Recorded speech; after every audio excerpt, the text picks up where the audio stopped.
প্রসাদাদ ভগবৎ প্রসাদ যস্যা প্রসাদান্নাম গতি কুতয়োতি জ্ঞানস্তু মন্ত্রস্য যশস্ত্রিসন্ধাম বন্দে গুরুশ্রী চরণারবিন্দম বন্দে শ্রী গুরুশ্রী পদকমলম শ্রী গুরুন বৈষ্ণব শিরূপম সাগজাতম সহগণ রঘুনাথানিকং সজীবং সাদৈতং সবদূতং তুর্যং সহিতং কৃষ্ণ চৈতন্য দেবং শ্রী রাধা কৃষ্ণ পদং সহগণ ললিতা শ্রী বিশাখানিতাং তপ্ত কাঞ্চন গৌরাঙ্গী রাধে বৃন্দাবনেশ্বরী বৃষভানুসুতে দেবী ত্বাং নমামি হরিপ্রিয়ে বৃন্দাই তুলসী কৃষ্ণ ভক্তি পদে দেবী সত্যবতী নমো নমঃ বাঞ্ছাকল্পতরুভ্যশ্চ পতিতানাং পাবনেভ্যো বৈষ্ণবেভ্যো নমো নমঃ নারায়ণ নমস্কৃত্যং নরং চৈব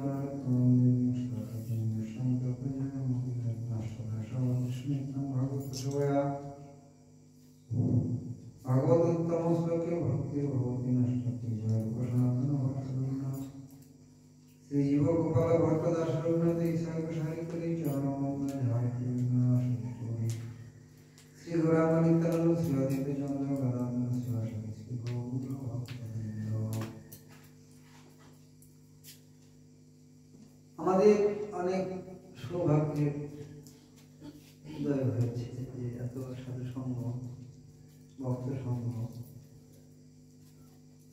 এটা মহাপ্রভুর অশেষ বিশেষ একটা করুণা।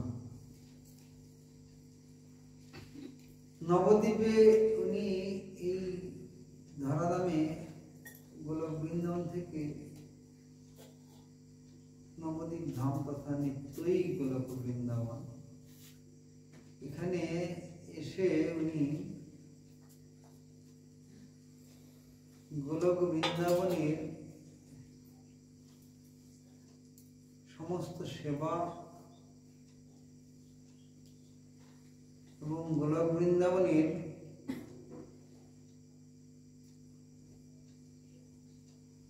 সমস্ত ভক্তদের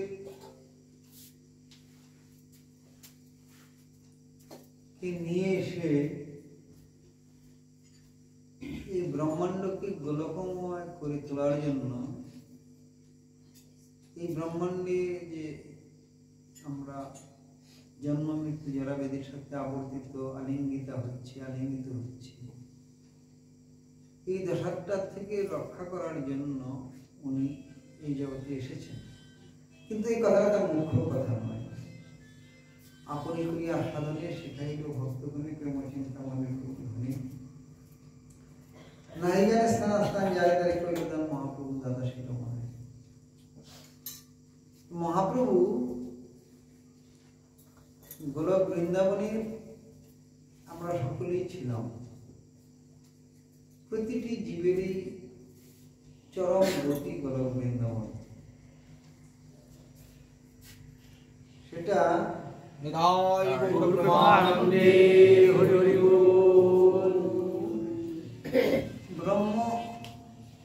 ব্রহ্মা নারদ কপিল কনদ বেশ সকলেই জানেন যে এই জগতে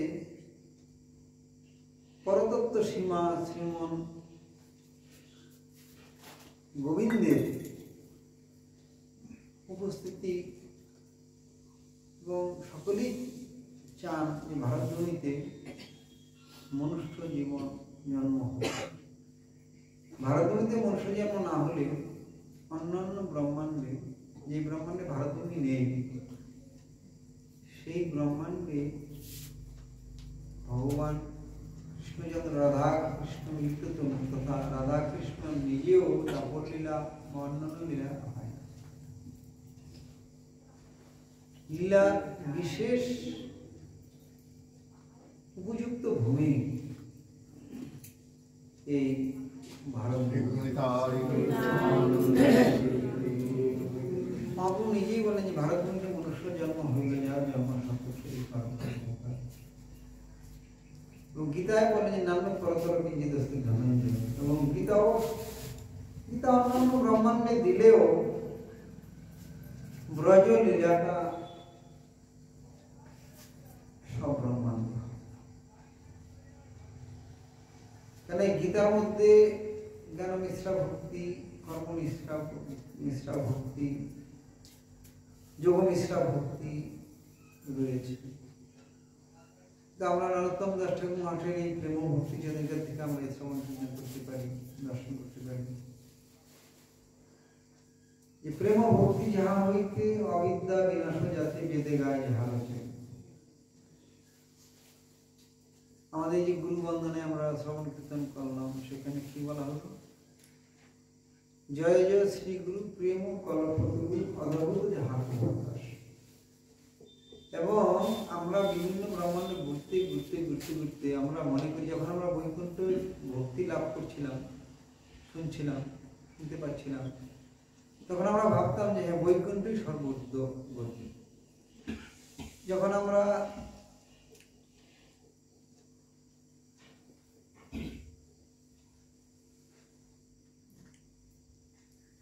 রামলীলার কথা শ্রবণ কীর্তন করেছি, অযোধ্যার কথাই আমরা বড় মনে করেছি। এটি সব ব্রহ্মাণ্ড মানে একটা অন্ড ডিম্বাকার, এর ভিতরের বুদ্ধি আমরা ঠিক জানি না। কিন্তু অনেক ভাগ্যের ফলে মহাপ্রভু যেই অষ্টবিংশতি কলিতে মহাপ্রভু যেই ব্রহ্মাণ্ডে আসে, সেই ব্রহ্মাণ্ডতে এই পরিবেশক যুগের মানুষ আমরা মহাপ্রভু যুগের বিশেষ কৃপায় মনুষ্য শরীরে আমরা প্রাপ্ত হয়েছি। ব্রহ্মসঙ্গে মানে ব্রহ্মার মানুষপুত্র সনত কুমার বললেন, চৈতন্য চৈতন্যের মধ্যে দাবিত পরিচিতি রয়েছে। আত্মানাং চিন্তন তত্র তাসার মধ্যে মনোরমা রূপগুণ যৌবন সম্পন্ন ঈশ্বরী প্রমাদাকৃত। আমাদের সকলেরই বাড়ি সর্বোচ্চ গতি গোলক বৃন্দাবন, কিন্তু গোলকের ভাবনাটা আমরা একেবারে ভুলে গিয়েছি। তাই সপার্শ্বদশীল ধাম সহ অবধি মহাপ্রভু সনাতন গোস্বামীকে নিয়ে এসছেন। অন্যান্য যুগের যে লীলা পরিকর আর গৌরাঙ্গ লীলার যে লীলা পরিকর চিন্তাই করা যায় না। কেন? ঠাকুর মশাই বললেন ভক্তিচন্দ্রিকায় প্রার্থনা বলেন যে গৌরাঙ্গের সঙ্গী গণে নিত্য সিদ্ধ পরিমাণ, তাদের ভজন সাধন করতে হয়। এরকম আমাদের মতো সাধন ভজন করে এরকম তারা নিত্য সিদ্ধ, তারা কৃপা সিদ্ধ না, সাধন সিদ্ধ, এবং তারা জাতরতি ভক্ত। এরা এবং তারা মহৎ কৃপায় তারা অভিষিক্ত। সেই জন্য বলছেন নিত্য সিদ্ধ কৃষ্ণ প্রেম সাধ্য কবু নয়, শ্রবণাদি শুদ্ধ চিত্তে করা।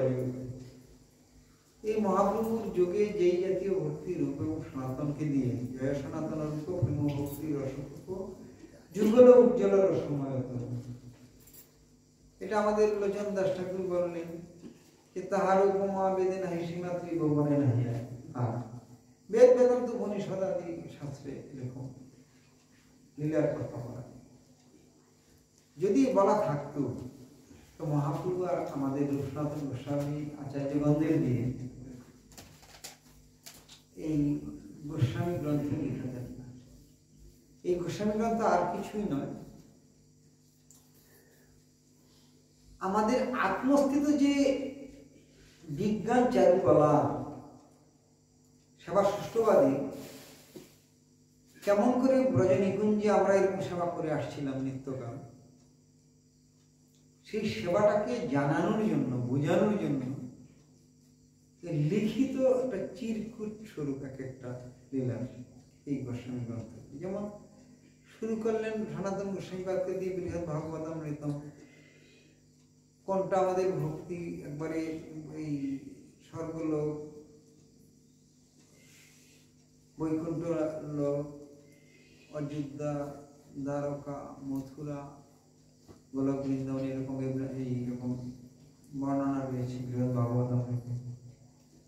আবার রূপ গোস্বামী চরণ ভক্তি রসমৃত সিন্ধুতে কোনটা সঠিক ভক্তি, যেই ভক্তির ফলে আর আমাদের দিগপ্রান্ত হওয়ার কোনো উপায় নেই, তার জ্বলন্ত প্রমাণ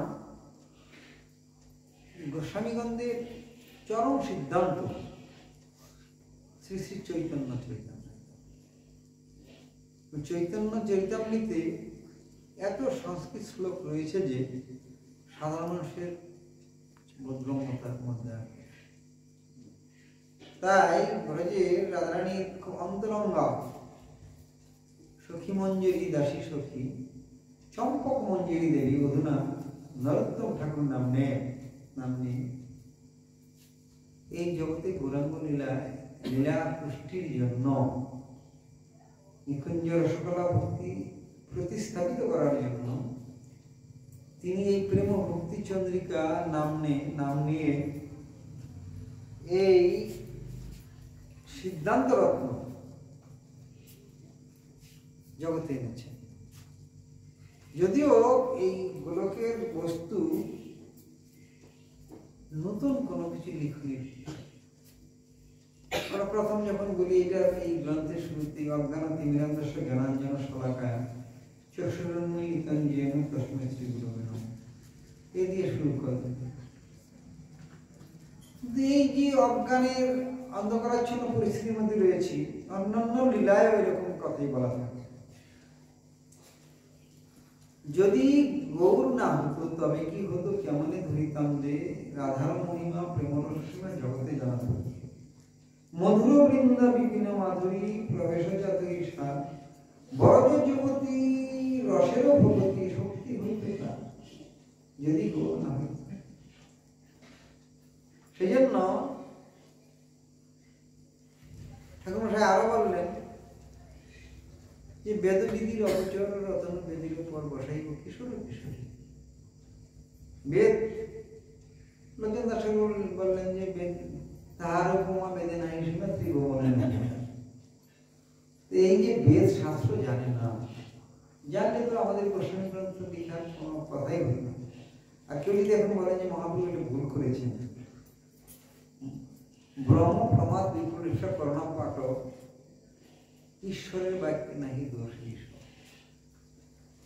ভগবান উনি শুধু ভগবান নন, চৈতন্য তিনি হচ্ছেন পরতত্ত্ব সীমা, যার থেকে অধিকতর রসমাধুরী সম্পন্ন রাধাকৃষ্ণ মিলিত তরুণ এইরকম বস্তু আসে না, আসার কথা না। বৈকুণ্ঠনাথ তুমি তাকিয়ে তুমি গৌরাঙ্গ।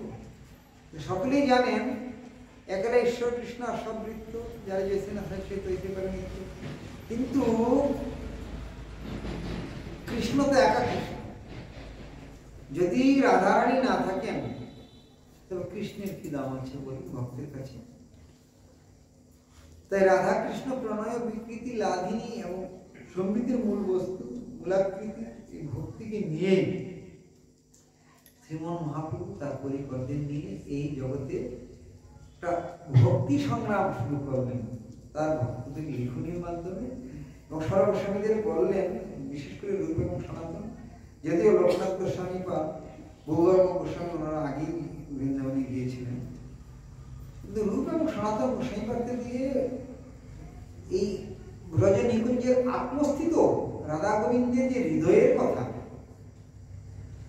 নিকুঞ্জ রসকেরই বার্তা জগতের লোকের জানানো, বোঝানো, শেখানো, তারা আপনি করে আস্বাদন করে এবং তারা আচরণ করে যে রাগেরও ভজনপদ কহিয়ে যে অভিমত লোকভেদ সারা এই প্রাচীন সতীর অঙ্গা হইয়া বেদে সিদ্ধ দেহ হইয়া সেই মতো যেভাবে করেন এই প্রেম ভক্তি চন্দ্রিকায় রয়েছে। তেমনি চৈতন্য চরিতামৃতে রয়েছে দীক্ষাকালে শিষ্য করে আত্মসমর্পণ, সেই কালে কৃষ্ণ তারে করে আত্মসমর্পণ, সেই দেহ করে তার চিদানন্দময় চিদানন্দ স্বরূপে রাধা কৃষ্ণ হয়ে যায়। গুরুকে অন্যান্য যুগের মতো গুরু হলে হবে না। মহাপ্রভুর যুগের এই ভাবোদ্দশা প্রাপ্ত গুরুর কথা সখীরূপা গুরু বামে দাঁড়িয়ে ভঙ্গ ঠামে। এই সখীরূপা গুরুরই তথা এই আত্মস্থিত বিজ্ঞানের চরম শৈলী, এই মঞ্জুরি শুরু সাধনা ধনরত্নকলা এই জগতের লোকদের দেওয়ার জন্য ব্রজের চম্পক মঞ্জুরি দেবীকে এই জগতে নিয়ে এসেছে। যেমন আমরা চৈতন্য চৈতন্যতে যে কথাটা শুনলাম যে দীক্ষাকালে আত্মসমর্পণ করলে শিষ্য গুরুদেবের চরণ মূল থেকেই সেই ভক্তি লাভ করে।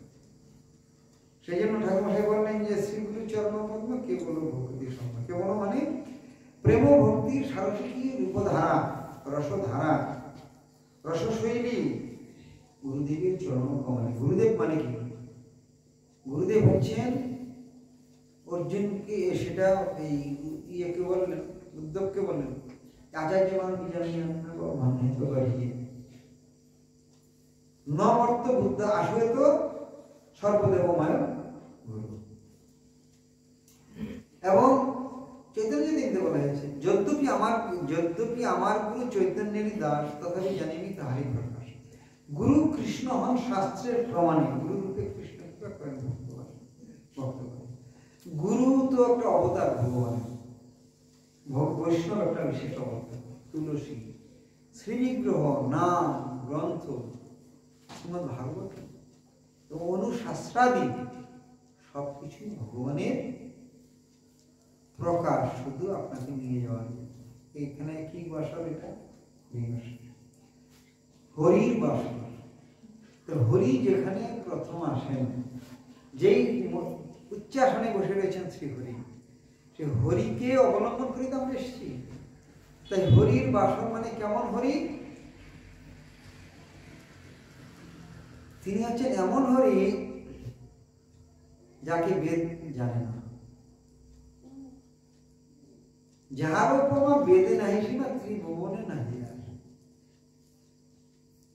যে বলেন যে রূপক শ্রীমদ বললেন অনর্পিত চিরঞ্জিত করুণায় অবতীর্ণ করব সমর্পিত উন্নত উজ্জ্বল রসন। তো এখানে উন্নত বললেই হতো, আবার উজ্জ্বল করার কি দরকার? উনি বললেন যে উন্নত উজ্জ্বল রসন স্বভক্তি, নিজের ভক্তি, শ্রেয় শ্রেষ্ঠ বস্তু, সব বিশেষণের উপর চলছে। হরিপ্রট সুন্দর দুটি কদম্ব সন্দীপিত সদা হৃদয় স্পন্দরে স্ফুরিত সচিনন্দন। তো সচিনন্দন আসলেন কি করে? পঞ্চরত্নাত্মক কৃষ্ণ ভক্ত বক্তব্য বক্তাখণ্ড মহিম। যদি এরকম সাঙ্গপাঙ্গ সহ না আসেন তো এই জগতের লোকের জানাবেন কি করে?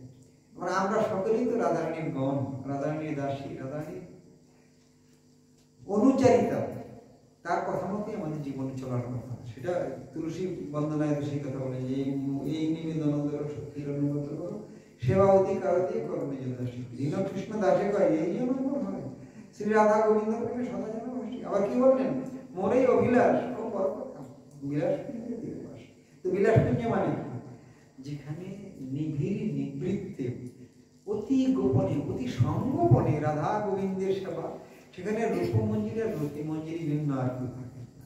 এবং কুঞ্জেশ্বরী যা যেই যেই পরিবার সেই আমাদের এই দাদাজি বলছিলেন যে কেউ শুধু নিত্যানন্দ পরিবারে তিলক।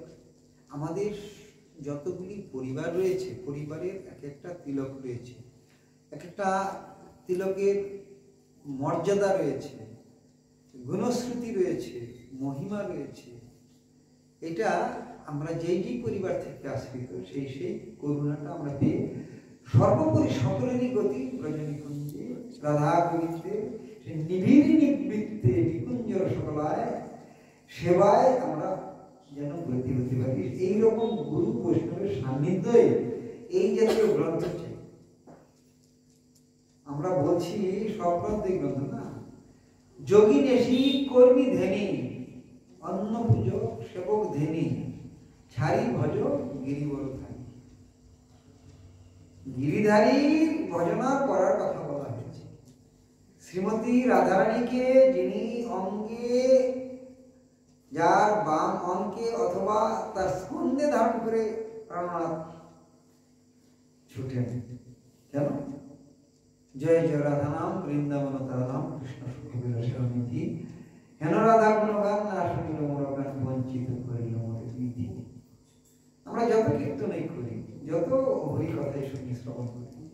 রাধারানীকে ব্যতি রেখে কোনো ভজনাই শ্রীমন মহাপ্রভু এই পুরী গম্ভীরাতে এবং একবারে জগন্নাথ মন্দিরের সামনে উনি অর্থাৎ কুর্মকৃতি হয়েছে, তার কত লীলা প্রকাশিত হয়েছে। শ্রী রাধার ভাবে গোড়া অবতার এবং হরে কৃষ্ণ নাম গৌর করিলা প্রচার বললেন, কিন্তু বাহ্য অন্তরিহার দ্বৈত সাধন, বাহ্য সাধক দেহ ভক্ত করে শ্রবণ কীর্তন, অন্তরে মনে নিজ সিদ্ধ দেহ করিয়া ভাবন, রাত্রি দিন করে রাধা কৃষ্ণের সেবন। আমরা জানি প্রতিটি যুগে একটা ধর্ম থাকে, কলিযুগে ধর্ম কিন্তু একটা না, দুটি ধর্ম, বাহ্য আর অন্তর। অন্তরে মনে নিজ সিদ্ধ দেহ করিয়া ভাবন, রাত্রি দিন করে রাধা কৃষ্ণের সেবন। এটাই দীক্ষাকালে শিষ্য করে আত্মসমর্পণ, সেই কালে কৃষ্ণ তারে করে আত্মসমর্পণ। সেই দেহ করে তার চিদানন্দময়, চিদানন্দ স্বরূপ রাধা কৃষ্ণ বোঝা। আমাদের ভালো চশমা না হলে যেমন আমরা দেখতে পারি না, আমাদের যেমন যেমন পাওয়া, তেমনি রাধাকৃষ্ণকে দর্শন করতে গেলে সেই রাধাকৃষ্ণ নিকুঞ্জ মন্দিরে যাওয়ার জন্য যেমন যে আলো দরকার, যে পথ নির্দেশিকা দরকার, এটা হচ্ছে আমাদের রূপ সনাতনের মাধ্যমে, তাদের গোস্বামীগণের লিখনির মাধ্যমে সেই আলোকবর্তিকাকে অনুসরণ করে, যেমন বিশ্বনাথ চক্রবর্তীবাদের রাগপত্র চন্দ্রিকা, মানে রাগেরও ভজন পথ হয়ে যাবে অভিমত লোকবেদ সরবিমানী, সুখীরও অনুগ্রহ হইয়া ব্রজ সিদ্ধ দেহ পেয়া সেই মতো জোড়াবে পড়ানি। এই যে চন্দ্রিমা, এই চন্দ্রিমার যদি উদয় না হতো, বিশেষ করে গৌরচন্দ্র নিত্যানন্দের, শ্রীকৃষ্ণ চৈতন্য নিত্যানন্দ সহদেব গৌরদয়ে পুষ্পবদ্ধ চিত্ত সন্দু কমন্দ, এই চন্দ্র এবং সূর্য সমন্বিত ভাবে একই সাথে গগনে কখনো উদিত হয় না। নিতাই গৌর এমন চন্দ্র, এমন সূর্য, যে যাদের করুণাতে আমরা এই ভক্তি লাভের সৌভাগ্যতা লাভ করেছি। যাই আমাদের অনেক হয়ে গেল, এখানে গীতা যজ্ঞ হবে, ক্ষমা চেয়ে নিচ্ছি। আপনারা এই গ্রন্থটি রয়েছে রাধাকুণ্ড বুধগুরু মহন্ত মহারাজ, মদেব গুরু পাদপদ্ম, নিত্যলোক শ্রী শ্রীমৎ অনন্ত ধারাবাহী মহারাজের সমস্ত গ্রন্থ, তথা আমাদের সনাতন গোস্বামী, আমাদের অন্যান্য সমস্ত গোস্বামীদের গ্রন্থ এখানে রয়েছে। যদি সম্ভব হয় আপনারা রাখবেন। পরবর্তী সময় আমরা যখন আর আবার মানে মার্চের শেষ আসতে পারি, তমলুকে আমাদের এই গ্রন্থ অনেক নিয়েছেন এবং আরও বলেছেন যে ওই বাসুদেব ঠাকুরের তিরুভাব থেকে আসার জন্য, ওখানে গেলেও পাবেন। এই বলে আমাদের এই কথা এখানে দেওয়া হলো বিশ্রাম। জয় জয় শ্রীরাম। পাঞ্চাকল্পতরু